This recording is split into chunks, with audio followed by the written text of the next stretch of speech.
In this video, I'm going to talk about 10 reasons why closure is important in a relationship and also why you're not going to get it. If you're recovering from an emotionally abusive relationship, this will help you process what's actually happened to you internally. And if you're experiencing overwhelm or unfamiliar emotions, it will help you process those as well. It's going to help you recognize what's actually happening and help you start to take back some control of your life whilst you learn the tools to heal on a deeper level. My name's Elizabeth Goddard, author of Finding Lily and the A to Z of Emotional Abuse.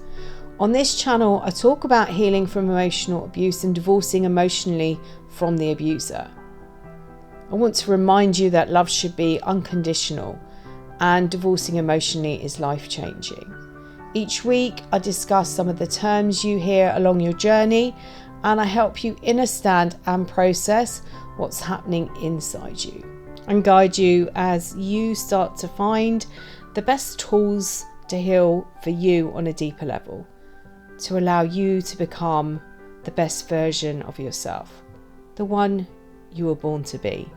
If you're new to the channel, please don't forget to like and subscribe, and anything that I talk about here, you'll find the links in the description box below.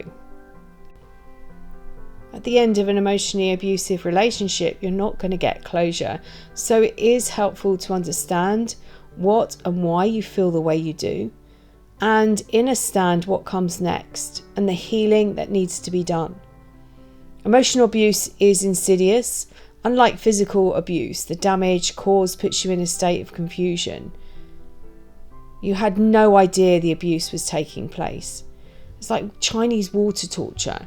It happened very slowly and it turns you insane. So make sure you stay until the end, where I will share with you some things that you can do today that give yourself closure. Closure is important because it allows you to get the answers to the questions so that you can start to understand why your ex decided to end the relationship. It helps you learn from your mistakes and avoid making the same ones again in the next relationship. Finding closure allows you to move on and accept that you're not getting back with your ex. You can see the mistakes you made and acknowledge that you played a role in the breakup. You can get things off your chest and make amends by apologizing to them. You can end a relationship on good terms so that you don't hate each other and you don't feel guilty.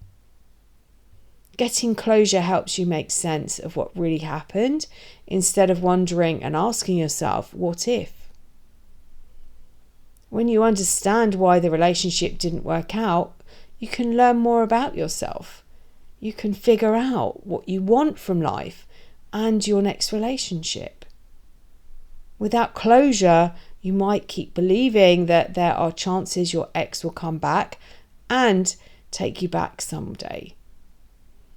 Getting closure can help you avoid projecting the past hurts onto a future partner.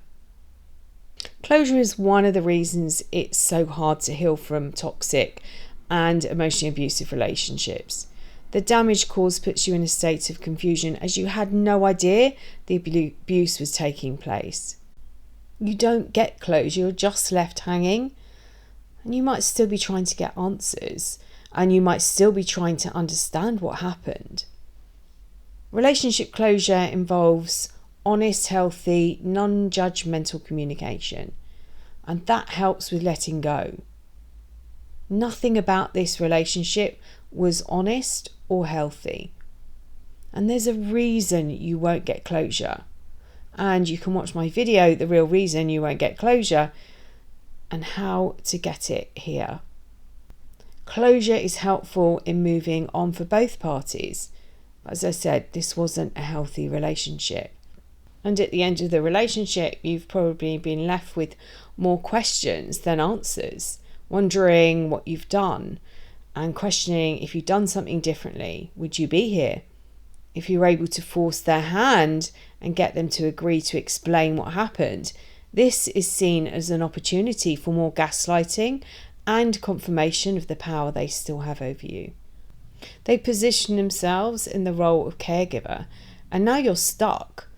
They've withdrawn rather hastily from the relationship, leaving you in suspension. It's like being home alone without parents, and initially it's good, there's peace, but as it starts to get dark, you hear all sorts of sounds that frighten you. It's only natural to want to understand what happened, but this goes much deeper. You've been left with very raw emotions and without the ability to deal with them. Like a child, you might go in search for someone else or other people to give you the attention that has been taken away. It seems like you've been possessed by an entity. You might believe that there's a chance your ex will come back, and you might want them to come hoovering so that you can cause them the same pain they caused you as revenge. It's very important to understand who's running your life at this moment. They use so many covert techniques to make you believe there was something wrong with you, and they told you on many occasions this was your fault. They gaslit you, making you feel that there was something wrong with you. They use tactics to deflect from their behaviour, making you feel that you were mentally unstable or that you were overreacting, causing emotional confusion and anxiety. And during the relationship, you may have started to wonder what was happening. You may have decided that you couldn't trust your own judgment. You bonded with this person and you turned to them, the abuser, for protection. They manipulated you into believing that they were looking out for you, they were looking after you, when in fact they were abusing you. And they erased the abuse that took place by playing the victim, turning everything round to be your fault, telling you that their behaviour was a direct result of the way that they were treated, causing you even more pain and believing their version of events. They changed or fabricated conversations or events that never happened and convinced you into believing you were going crazy. And you may still be questioning if you are crazy, bipolar, paranoid, too sensitive, overreacting, or wondering if you really did cause them to have an affair. They made up stories, triangulated, created jealousy, eroded your self-esteem, and they told you that other people agreed with them.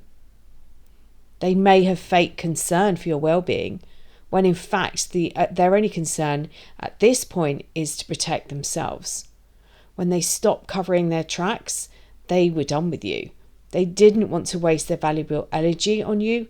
You were no longer fit for purpose. The final discard comes. You have nothing left for them. You probably didn't have the resources to support them, and they'd found somebody else who could. But it came with no closure. This was very different from a normal breakup, be it romantic, a friendship, a family member, or work colleague. Only a person who has gone through this very specific form of abuse will understand what it's like and how deep the trauma runs. You are left feeling confused, questioning yourself. You might find you're jumping at the slightest sound, feeling vulnerable, doubting your decision-making, questioning everything. You might be replaying the same scenarios over and over in your mind, asking the same questions. What if and if only? This form of abuse penetrates on so many levels, so many layers. Your brain was tricked to believe what you were told was the truth. And it takes time to de-traumatize. And it's so easy to slip back down into that dark hole, faced with new facts or situations. You are never going to get the closure you needed, and that is part of the game.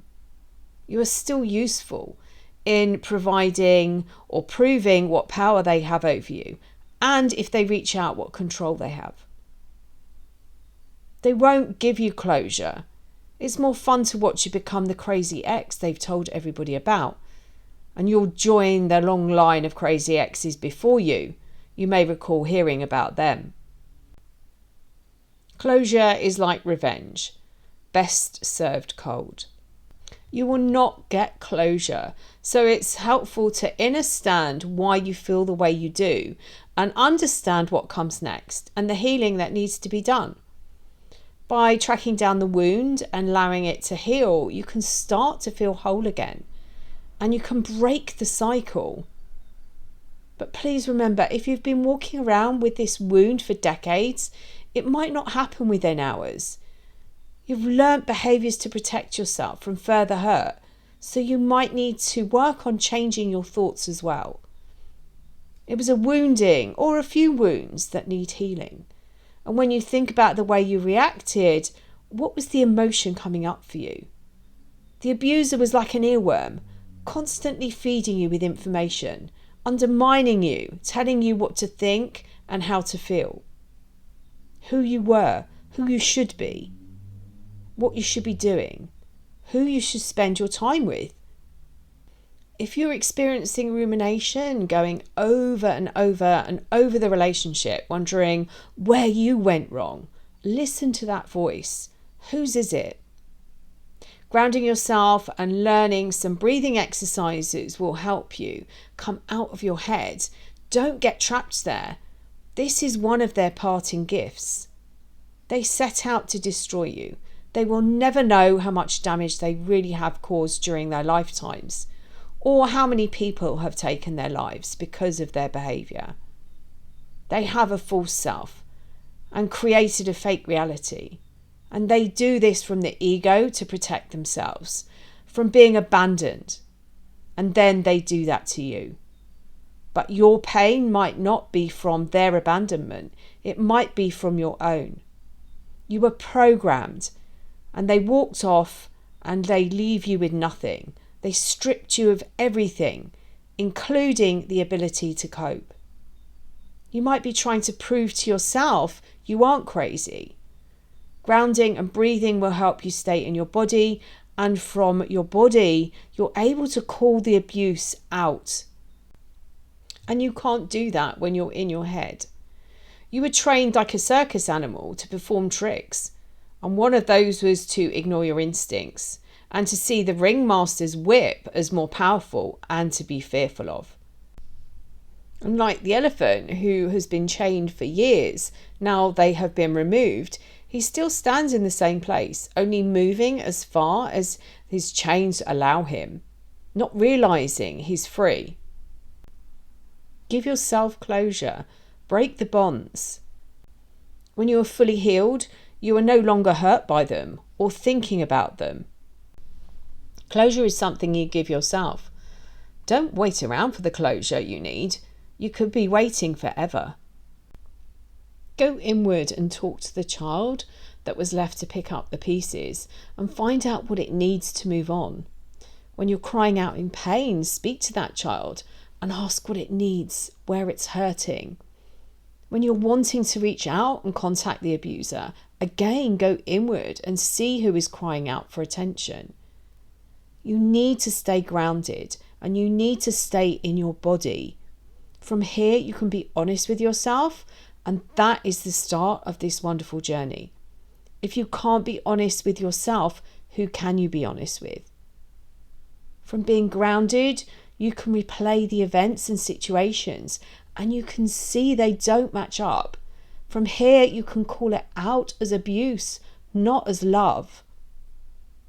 Give yourself the closure you need and turn over the page to create a wonderful chapter. I hope you found this useful. Nothing about this relationship was fair, and as they walk off into the distance to create a new life, you're left picking up the pieces with so many questions. 3 things you can do are ground, breathe, and have honest conversations with yourself. If you'd like to find out more ways of working with me, the details are below in the description box. I'm sending you loads and loads of love.